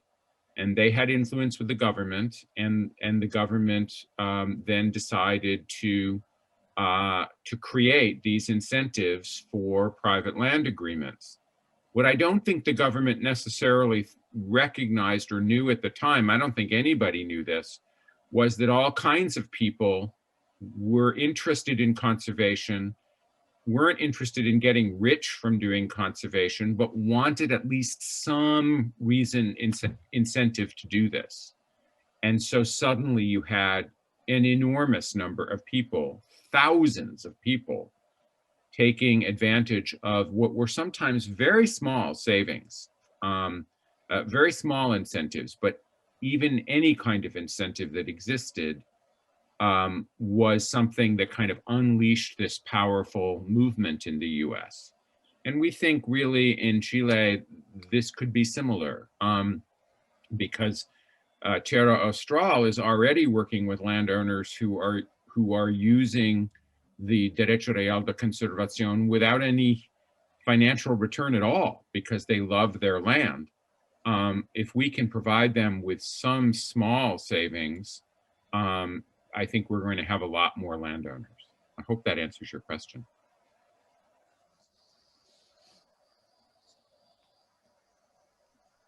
Perfecto. Muchas gracias a ambos por la pregunta y por la respuesta. Al final, claro, la creación de incentivos, lo que decía Henry, tomó largo tiempo en Estados Unidos. Obviamente personas con recursos económicos podían comprar terrenos y después en algunas ocasiones donarlos para que se convirtieran en áreas protegidas públicas. Pero obviamente, por ejemplo, poder generar ahorros a través de impuestos, etcétera, es algo que se busca para fomentar este tipo de iniciativas. Vamos ahora con Patricio Segura, quien va a aparecer pronto, en breve, en pantalla. Bienvenido, Patricio. Hola, sí, hice algunas consultas. En pantalla parece que no se puede, pero no importa, ahí por audio nomás. De todas maneras. Oye, y lo primero, gracias por la información. Igual uno ha estado siguiendo la legislación y los paralelos que hay con la normativa estadounidense. Yo hice 4 preguntas, pero no me las respondieron, entonces las voy a hacer acá. Es que no eran fáciles, yo estaba tratando, pero no eran como contestarlas así. Claro, de todas maneras, las escritas vendrían después, pero queríamos primero que aparecieran ahí en vivo. No, súper bien, si no lo dije como queja. Las preguntas tienen que ver con que yo vivo en la región de Aysén, en la Patagonia, y el ímpetu de comprar terreno y conservar está viniendo como fuertemente acá en la región. Yo creo que en todo el país, pero acá fuertemente, y desde el territorio, siendo participante del movimiento socioambiental, tanto regional como nacional, y obviamente tenemos una visión sobre la armonía ecosistémica y la integridad de los territorios. Nos genera cierta contrariedad este ímpetu que lo vemos no con otros intereses, pero con otros elementos que aparecen. Y ahí vienen las preguntas. ¿Cómo se evita el riesgo de que a través de la conservación privada se litice el uso del territorio? En el fondo, que al final terminemos con parques grandes, chicos, de todo tipo, para el goce de personas que tienen recursos económicos y donde la gente que vive en los territorios históricamente ve cómo se generan ciertos guetos de conservación para fines turísticos, de recreación, de personas con alto nivel adquisitivo. Esa es la primera pregunta, porque la pregunta es ¿cuál es la finalidad? ¿Tener un pequeño parque privado para que uno venga con su amigo a pasear y cuidarlo, o es la armonía de lo ecosistémico, del sistema y la integridad? Esa es la primera pregunta. Lo segundo, una pregunta más general, en el fondo, fomentar los parques y la conservación de territorios específicos es como claudicar en el hecho de que todo el planeta debería ser cuidado, porque a veces tú ves los modelos de desarrollo que dicen las mineras fomentan la conservación privada, porque dicen, eso tenemos que cuidar, pero podemos destruir. Entonces, como asumir que el resto que no está ahí dentro de esos límites son el sacrificio, y esa es una duda que tenemos hace harto rato algunos, que tratamos de defender el territorio con mucha gente, en todos lugares, independiente si es parque o no es parque. El parque es un instrumento, o la conservación es un instrumento para algo superior. Lo otro, el tema del paisaje, eso de que los lugares son bonitos. O sea, la naturaleza es hermosa y necesaria, más allá de la visión estética que tenemos como seres humanos de si es bonito o no es bonito. Lo digo como alguien que vive en la Patagonia, que siempre se ve como algo hermoso, pero hay que proteger donde sea, independiente aunque a nosotros nos parezca feo. Entonces, cuando se habla de la conservación de lugares hermosos, a mí me genera cierta contradicción en términos de lo que significa la biodiversidad en general. Y por último, una pregunta ya específicamente de esto. El derecho real de conservación, ¿cómo dialoga? Ojalá que no dialogue con las concesiones mineras. Estamos en cambio constitucional, estamos de acuerdo que eso se puede modificar y todo lo que sea, pero en este momento, ¿cómo dialogan eso? ¿Es más imperativo frente a lo otro? ¿O el código minero se lo come? ¿Cómo funciona eso? Eso, igual muchas preguntas, pero bueno, es como para poder aportar. Eso. Tendríamos que haberte invitado a un café y sentarnos por ahí. Perfecto. Bueno, a ver, voy a partir de atrás para adelante porque es más fácil. El derecho real de conservación en nuestro Código Civil se estableció como derecho real, actúa como un gravamen sobre la propiedad y tiene una característica que se llama preferencia, que es que una vez que se protege un territorio con un derecho real de conservación, cualquier gravamen que venga después no lo puede dañar. En la práctica eso significa, en Chile nada es completamente poderoso contra la minería y con la minería, en el sentido que la minería va por sobre muchas cosas, no hay nada que legalmente se oponga totalmente, pero sí lo que hace el derecho real de conservación es que entorpece las servidumbres de paso. Entonces, en un predio protegido con un derecho real de conservación, por mucho que los derechos subterráneos sean de una mina de cobre de alguien, el acceso no puede dañar el derecho real de conservación. Eso se puede llevar a tribunales y se puede ganar por ese lado. Pero además nosotros hemos visto en la práctica que lugares que tienen este tipo de protección, que es protección legal, y que es entonces que está reconocido legalmente, funcionan como un desincentivo a realizar ahí proyectos que vayan en contra de la conservación. Hoy en día muchas empresas le temen mucho al daño reputacional que significa impactar un área protegida, por lo tanto sirve como un desincentivo. Después, en tus preguntas acerca de lo que está pasando en Aysén y lo de la compra para la conservación y un poco la compra con un candado que permite que nadie más entre, es una pregunta súper interesante. Nosotros que vamos un poco caso a caso, conversando con aquellos que quieren un lugar y que lo quieren proteger, nosotros entendemos que el acceso público no es algo que uno puede exigir en todas las situaciones y en cualquier lugar. Pero sí se puede ir ordenando, y yo creo que una de las cosas claves en esto es que en la medida que hayan incentivos y que los incentivos económicos puedan ir guiando esas decisiones, va a ser más fácil quizás balancear. Yo creo que hoy en día, lamentablemente, estamos partiendo de un lugar bien, en algunos ecosistemas en Chile, sobre todo de un lugar bien básico, que es que estamos, oye, salvemos lo que podamos y como podamos. Yo creo que eventualmente vamos a llegar a poder usar esta herramienta para ordenar, y no ir enclaustrando lugares para la conservación de unos pocos, y como mencionabas tú también, de aquello que es bello. Nosotros que trabajamos en el norte muchas veces a nosotros nos dicen, oye, pero si ese matorral no vale la pena, y no, si vale la pena, tiene un valor de conservación, tiene un rol en el ecosistema, es parte de la cadena, así que no está lo bello y lo no bello. Y a tu última pregunta de... que en realidad todo el planeta debiera ser conservado, bueno, sí, para allá vamos. De todas maneras, yo creo que ninguno de nosotros tiene la respuesta a todos los desafíos. Nosotros por lo menos vamos por el camino de dotar de instrumentos a los que hasta ayer no lo tenían. Entonces, creemos una contribución, no resuelve todo, lamentablemente eso es así. Perfecto. Muchas gracias, Victoria. Oye, han sido muchas las preguntas, muy interesantes. Estamos tratando de representarlas todas en lo posible. Ahora se nos va a unir Rodrigo Hernández. Bienvenido, Rodrigo. No sé si me escucho. Te escuchas perfectamente. Muchas gracias, Paula. Gracias, Victoria. Thank you, Henry, por los aportes. Lo digo muy desde la perspectiva también, mi pregunta, yo soy de profesión abogado y trabajo en una fundación, trabajo en urbanismo social, y estamos de a poco entrando un poco en el mundo de los instrumentos como el DRC. Yo diría que dos preguntas para Victoria, cortitas también, y para Henry, para poder dar oportunidad a los demás. Las primeras dos tienen que ver con, primero, si es que hay alguna hipótesis posible en que pudiera haber alguna coexistencia o una superposición de alguna otra clase de derechos restrictivos del dominio, como por ejemplo una servidumbre. Me lo imagino muy de repente de laboratorio, pero de repente puede que haya un caso eventual. En algún minuto busqué a alguno que llegó llegó a una corte, o sea, de un tribunal, pero no terminó de ser jurisprudencia, así que no sé si hay algún caso eventual del que uno pudiera comentar. Tendremos un problema hipotético en el futuro con las servidumbres, sobre todo, que tienen una regulación distinta como gravámenes al dominio.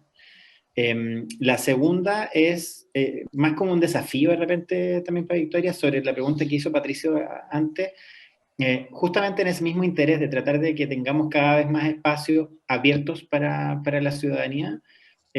¿Cómo logramos hacer o crear un incentivo que efectivamente logre involucrar a más de un actor? Porque en el fondo el problema del DRC, que veo yo por lo menos, es que, claro, uno puede establecerlo y dejarlo de manera indefinida para que luego, si es que el terreno se subdivide, pueda alcanzar ese gravamen a quien lo compre, y que en el fondo quien compra entienda que hay una condición de adquisición para poder acceder a él. Pero cómo además de eso logramos administrarlo, porque en el fondo que sea abierto implica un costo, que es un costo de administración. ¿Quién mejor que una municipalidad, por ejemplo, para poder meterse y regularlo? ¿De qué manera pudiéramos encontrar algún elemento jurídico o material, no lo sé, donde pudiera ser más factible? Porque en el fondo evidentemente no podemos cerrar esta posibilidad de que sea privado de alguna manera, pero ¿cómo logramos enfocarlo hacia el futuro para que cada vez más haya más incentivos para que se involucren otros actores públicos a esa participación en la administración. Y sobre Henry, no sé si lo habrá mencionado, llegué un poco justo en la mitad de su presentación, pero quisiera saber si es que hay algún caso de no tanto éxito. Me llaman más la atención también las situaciones en donde es difícil la implementación de estos mecanismos de conservación en Estados Unidos, si es que hubo algún problema al principio, alguna desconfianza mayor, cuál es el obstáculo mayor que él vio al inicio en su implementación, digamos, como un instrumento jurídico. Eso, muchas gracias.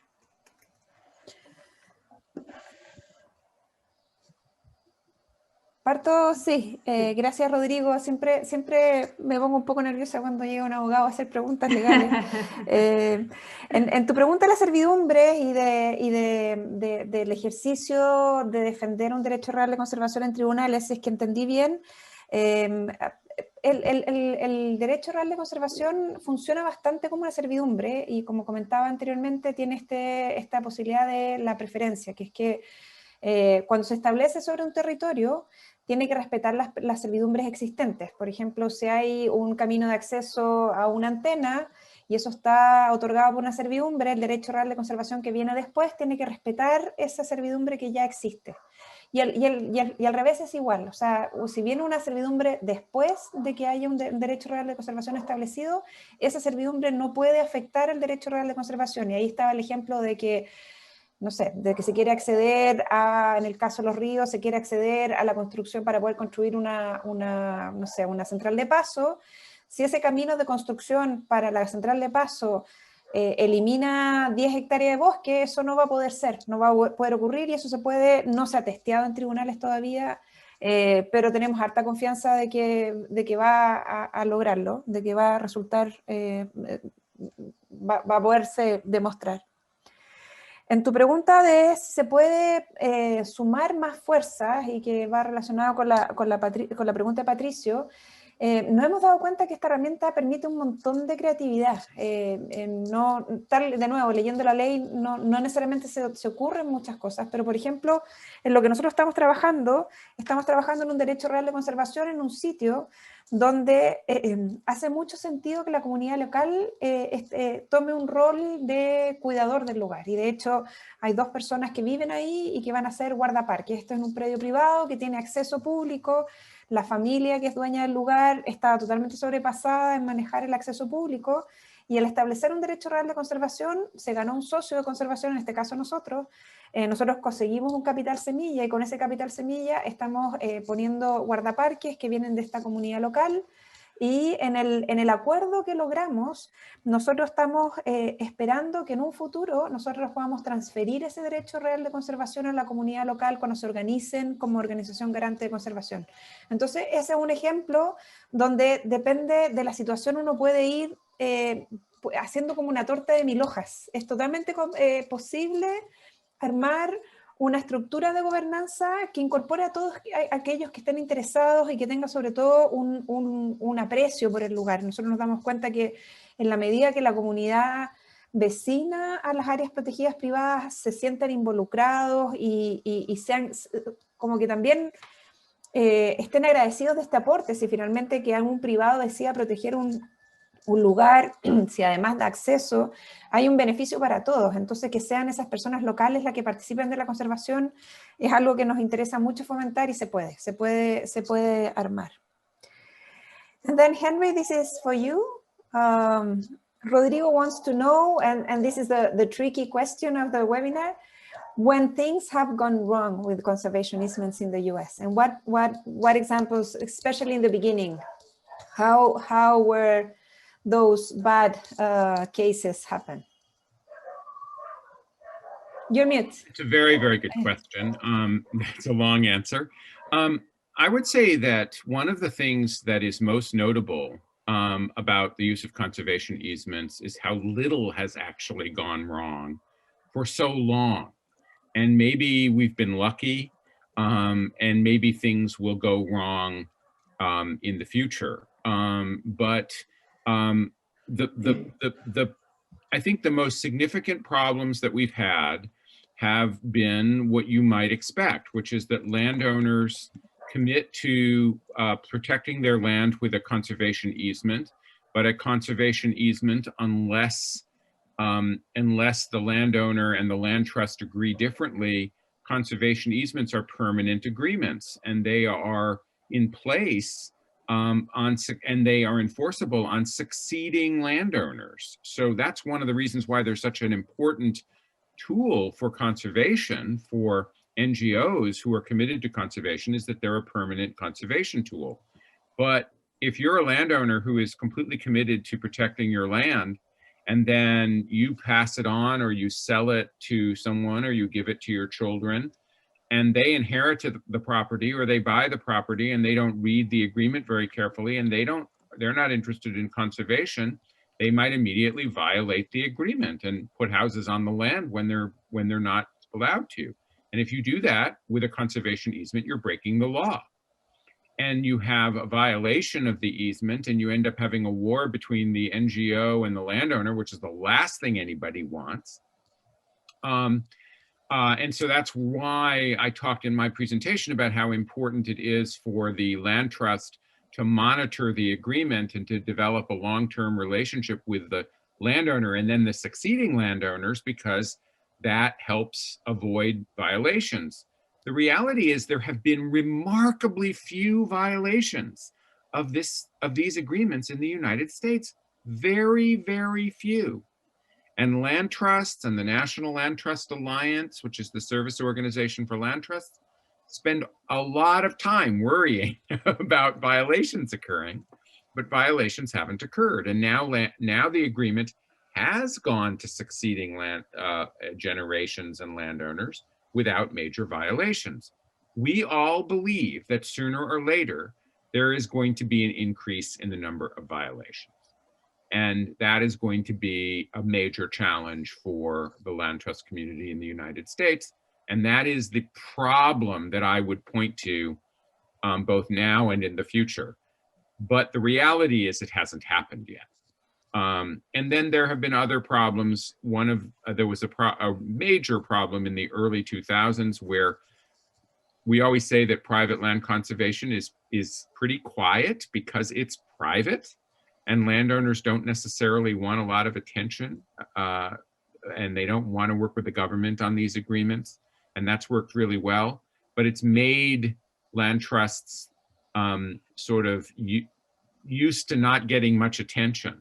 And in the early 2000s, one of the major newspapers in the United States, the Washington Post, did a series of negative articles about landowners taking gigantic tax deductions for their conservation easements.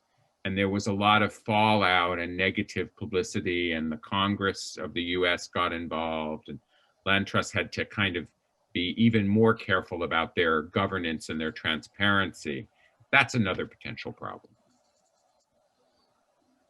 Thank you very much, Henry. Bueno, ya estamos llegando a la hora. Como decía Henry, en general han tenido pocos casos como de fallas en estos acuerdos para la protección privada. De todas maneras, a veces, obviamente se recomienda monitorear cuando una persona traspasa el territorio a otros que se convierten en dueños de él, digamos así, bajo la normativa, y de cierta manera pueden existir riesgos potenciales, pero obviamente por el momento no ha ocurrido nada de gravedad en cuanto a violaciones a esos acuerdos para la conservación privada.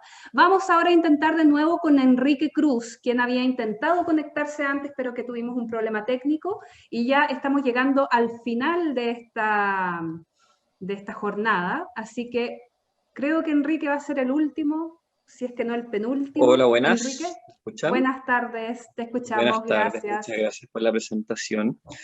Sí, quería mencionar un ejemplo del uso de los conservation easements para la conservación de cuencas y ríos en Chile.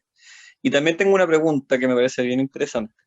El ejemplo, bueno, quería mencionar que ya hace más o menos 5 años, desde la fundación en la que yo trabajo, Fundación Foreco, junto con The Nature Conservancy, hemos protegido a través de este tipo de instrumentos varias cuencas, pero sobre todo lo interesante es que, bueno, se ha logrado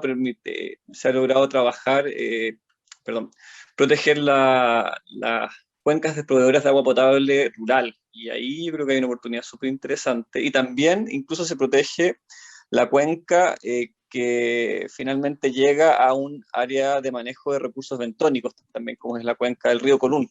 Entonces también yo creo que ahí hay otro ejemplo bien interesante de cómo se puede ir uniendo sinergias a través de los derechos reales de la conservación y los manejos y la provisión de agua potable para las áreas rurales y urbanas también, no solamente para las zonas rurales.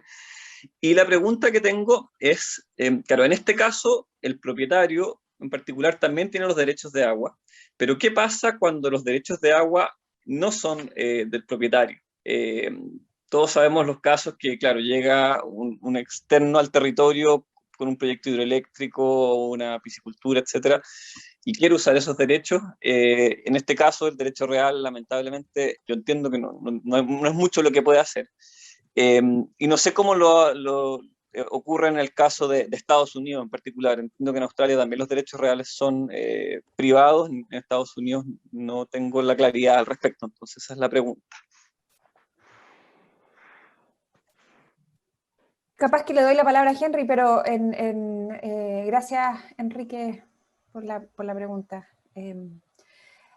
Efectivamente, sí, en Chile los derechos están separados. Tú puedes ser dueño de la tierra y puede ser que otro sea dueño del agua. Lo que nosotros creemos que hay dos maneras, y obviamente esto lo único que quisiéramos es que las cosas fueran mejorando, pero hay dos maneras en que el derecho real de conservación puede apoyar en cuidar cursos de agua, aunque los derechos de agua sean de otro.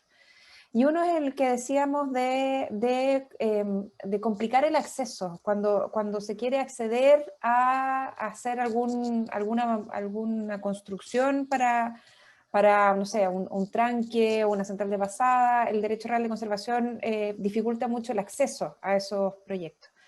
Lo que nosotros hemos visto también, y entiendo que se hace en la Reserva Costera Valdiviana, es que a veces lo que hace el dueño de la tierra es comprar los derechos de agua de manera de asegurar que las dos cosas se combinen de la mejor manera posible, pero ahí sabemos que los derechos de agua, si tú no los usas, tienes que pagar multas, es súper complejo, así que ahí hay un desafío gigante para poder combinar. Y pasándole ahí la pelota a Henry. Henry, our friend Enrique Cruz from Forecos, you know, is asking comparing the situation in Chile and in the US. In Chile, you know that the land can be owned by someone, but then the water rights may be owned by someone else. He wants to know if that's the case in Chile, and if not, how do you work to protect both land and water? Well, this is an issue in the Western United States, where you have both subsurface mineral rights owned by a company or someone else, and subsurface water rights sometimes owned by someone else than the landowner. And land trusts and the government work to try to unite those rights. So sometimes they'll have to raise the money to buy the water rights in order to unite the ownership. That's one way of doing it. It's very expensive and it doesn't necessarily work very well.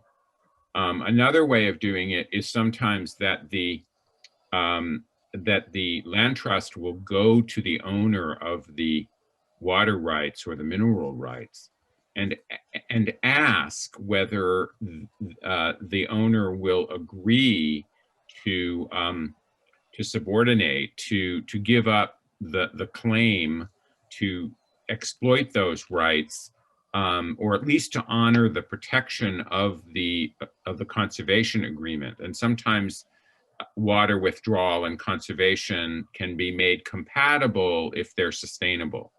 I'm not sure if I'm explaining this well enough, but there are also cases, frankly, where a land trust won't be able to do a transaction, where the claims, especially for minerals and water, are too complex, and that the rights of the holder are too strong. And I think that this should sound familiar with the experience that we are having and will continue to have in Chile. So I think you have to approach this on a case-by-case basis, but we should not underestimate how challenging it is.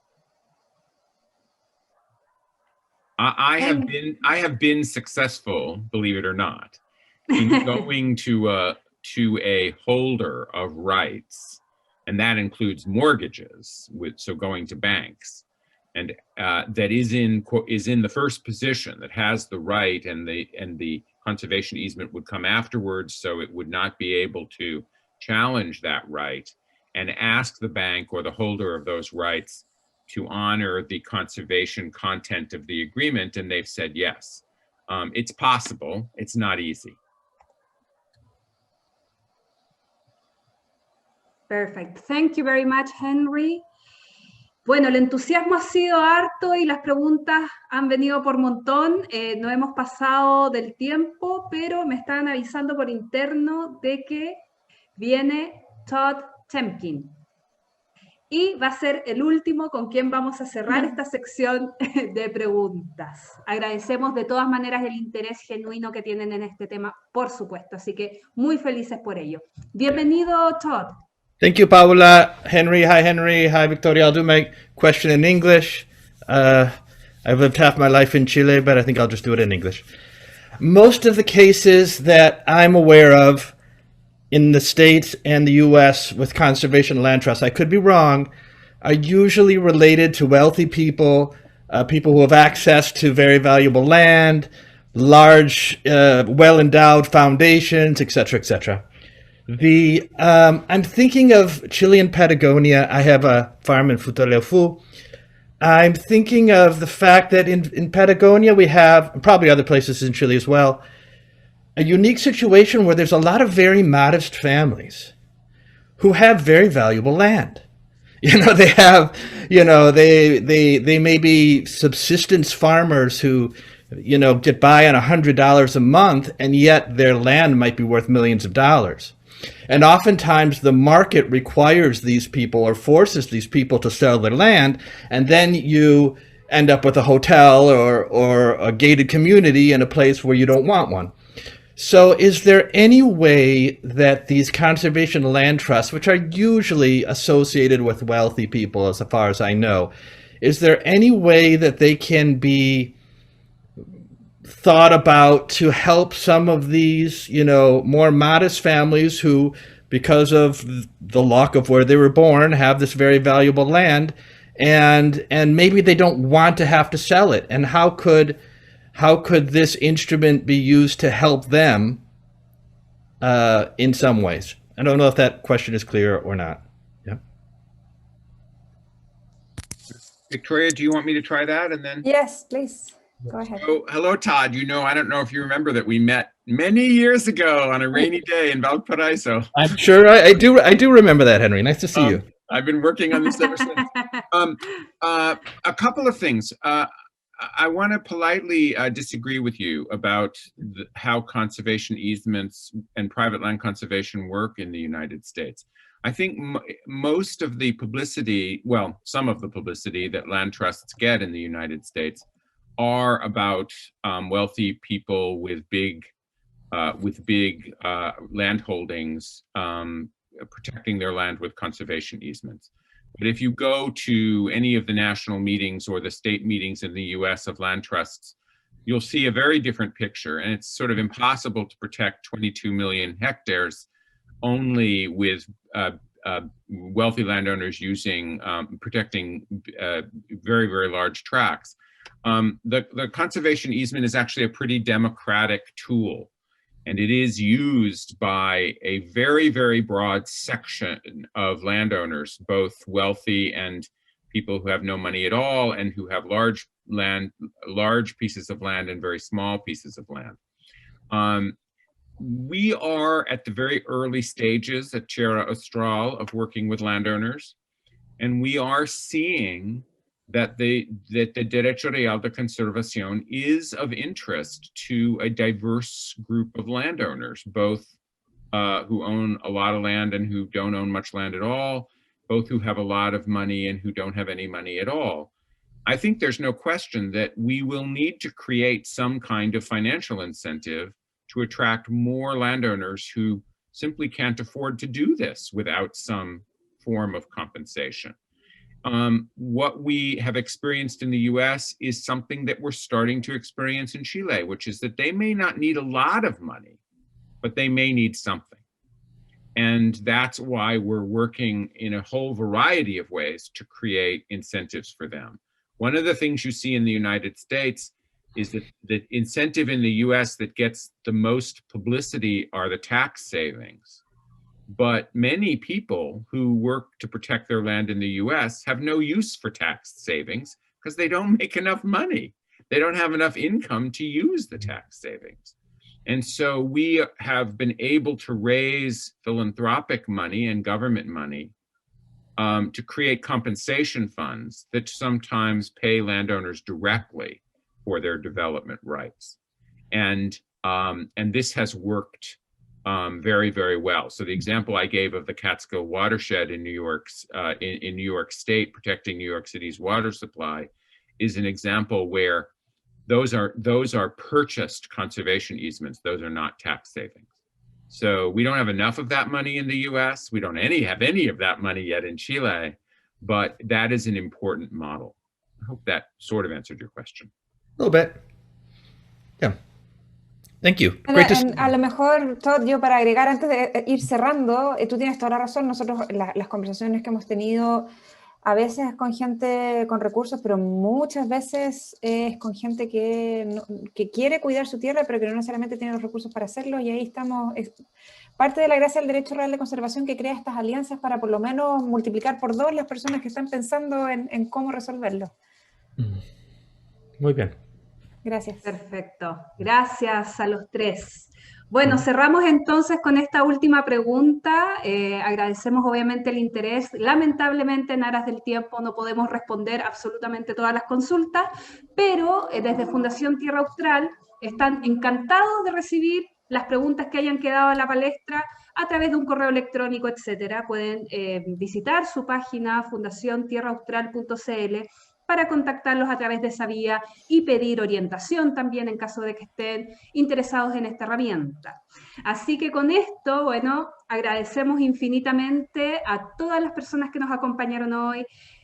También muchas gracias a Victoria Alonso y a Henry Tepper por sus interesantes ponencias que nos acompañaron, digamos, para cerrar este ciclo sobre los nuevos modelos de conservación y herramientas para la protección de los ríos en Chile.